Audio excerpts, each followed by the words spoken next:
제9강 수업에서 써요 학습 용어. 여러분 반갑습니다. 여러분과 함께 공부할 한문 선생님이에요.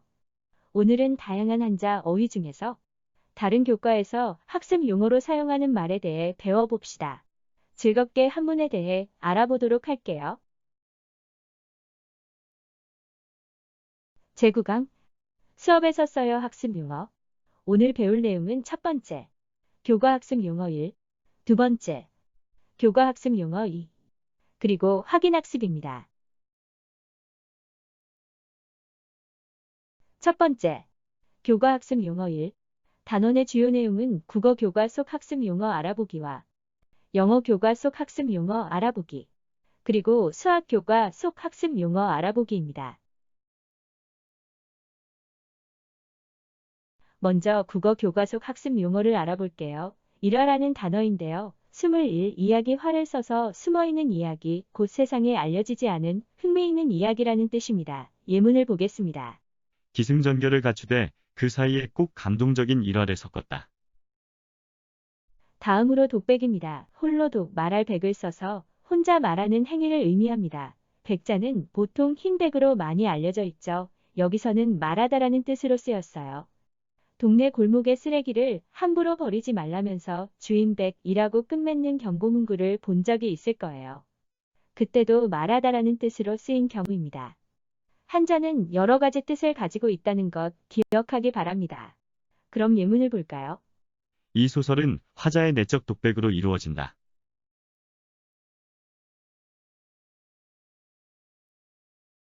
다음은 영어 교과 속 학습 용어를 알아볼게요. 조동사입니다. 영어 시간에 많이 들어봤죠. 조동사 플러스 동사원형. 도울조라는 한자가 쓰여서 다른 동사를 도와주는 역할을 하는 동사를 의미합니다. 조동사로는 can, must, may 등이 있습니다. 다음으로 전치사입니다. 전치라는 말이 앞전에 둘 치자를 써서 앞에 둔다는 뜻이죠. 명사나 대명사 앞에 놓여 다른 품사와의 관계를 나타내는 말입니다. 전치사로는 at, on, in, for 등이 있습니다. 수학 교과 속 학습 용어를 알아볼게요. 먼저 등식인데요. 같을 등 법식을 써서 같은 식이라는 뜻으로 풀이됩니다. 수 또는 식 사이의 관계를 등호를 사용하여 나타낸 것이죠. 예문을 볼까요? 양변에 같은 수를 곱하여도 등식은 성립한다. 그럼 여기서 잠깐. 같지 않은 식은 무엇일까요? 네, 등식 앞에 아니 불자를 붙이면 됩니다. 부등식이죠. 발음상 불이 부로 변했네요. 다음은 예각이라는 용어입니다. 예자가 날카로울 예네요. 예리하다, 첨예한 대립, 이럴 때 쓰는 한자입니다. 예각은 0도보다 크지만 90도보다는 작은 날카롭고 예리한 각을 말합니다. 모양도 뾰족해 보이네요. 그럼 상대적으로 90도보다 크고 180도보다 작은 각은 무엇일까요? 네, 둔할 둔자를 써서 둔각이라 합니다. 참고하세요. 그럼 예문 볼게요. 비쭉빼쭉 예각을 그리고 있다.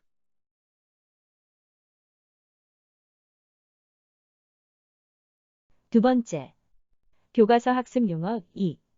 단원의 주요 내용은 사회 역사 교과 속 학습 용어 알아보기와 과학 교과 속 학습 용어 알아보기, 그리고 음악, 미술 교과 속 학습 용어 알아보기입니다. 사회 역사 교과 속 학습 용어를 알아보겠습니다. 천도라는 말이 나오는데요. 도읍 곧 수도를 옮긴다는 뜻입니다. 묘청의 서경 천도운동을 들어본 적 있나요? 서경은 지금의 평양입니다. 말 그대로 수도를 평양으로 옮겨야 한다는 말이죠. 수도를 서경으로 옮겨야 합니다. 다음은 사대입니다. 사대주의라고 할 때 사대라고 생각하면 됩니다. 섬길 사, 큰 대자가 쓰였는데 여기서 큰 대는 큰 나라를 의미합니다. 큰 나라를 섬기다로 풀이되죠. 자기의 주장도 없고 자주성도 없이 강한 세력을 따라 안전을 꾀하는 사상이 바로 사대주의입니다. 예문을 볼까요? 사대의 예를 갖출 것을 요구하다.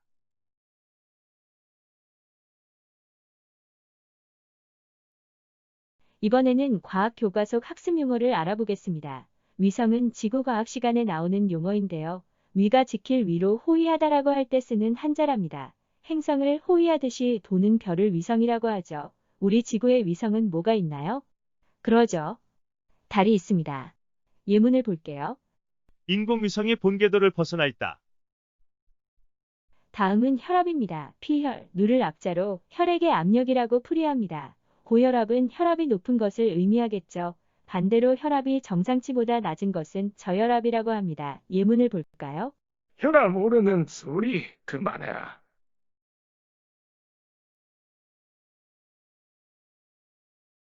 마지막으로 음악, 미술 교과속 학습 용어를 알아보겠습니다. 화음이라는 말 많이 들어봤죠? 화목할 화, 소리음. 조화로운 소리라는 뜻으로 높이가 다른 둘 이상의 음이 함께 어울리는 소리를 의미합니다. 예문을 보겠습니다. 온갖 산새가 아름다운 화음을 들려주었다. 초상화에서 초는 닮다라는 뜻입니다. 불초자라고 들어봤나요? 사극의 대사로 종종 쓰이는 말이죠.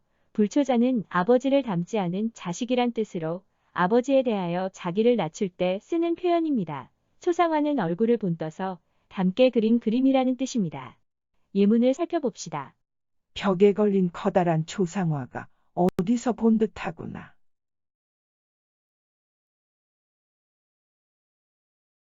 확인학습입니다. 오늘 배운 학습 용어와 관련해서 간단한 문제를 풀이해 봅시다. 준비되었다면 들어갑니다. 첫 번째 문제입니다. 카드와 풀이를 참고하여 네모 안에 알맞은 학습 용어를 써보세요. 큰 나라를 섬기다. 정답을 찾았나요? 그럼 다음 페이지에서 확인해 봅시다.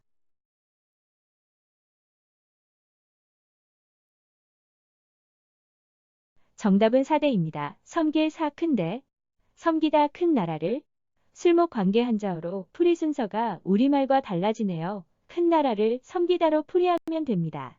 여기서 사라는 한자가 일사로 쓰이는 경우가 많지만 섬기다라는 동사로도 쓰인다는 점 기억하기 바랍니다.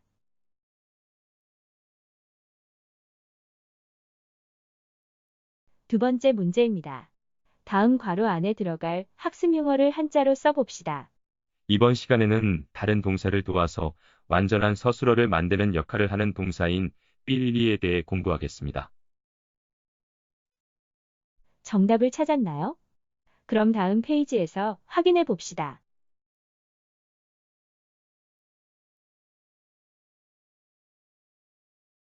정답은 조동사입니다. 도울조, 움직일동, 말씀사. 정답이 조동사인 것은 금방 찾았을 텐데 한자로 쓰기가 쉽지 않죠? 한 번 더 써보면서 익히기 바랍니다.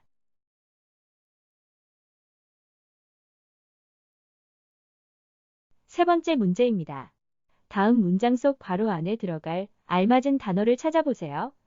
서울은 조선을 개국한 이성계가 1394년 이곳으로 삐리리한 후 지금까지 수도의 자리를 지켜오고 있다. 정답을 찾았나요? 그럼 다음 페이지에서 확인해 봅시다.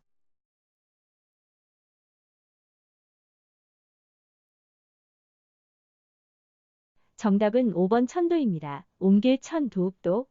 1394년 서울로 수도를 옮긴 후 지금까지 수도의 자리를 지켜오고 있는 거죠. 오답으로 제시된 보기를 한번 살펴보면 1번 예각, 2번 화음, 3번 위성, 4번 독백이었네요.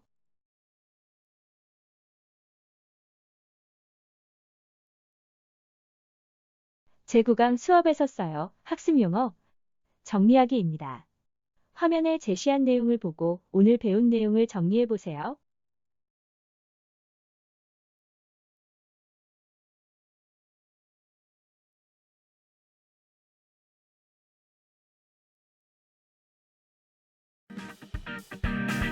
수고하셨습니다. 제9강 수업에서 써요. 학습 용어 여기서 마치겠습니다.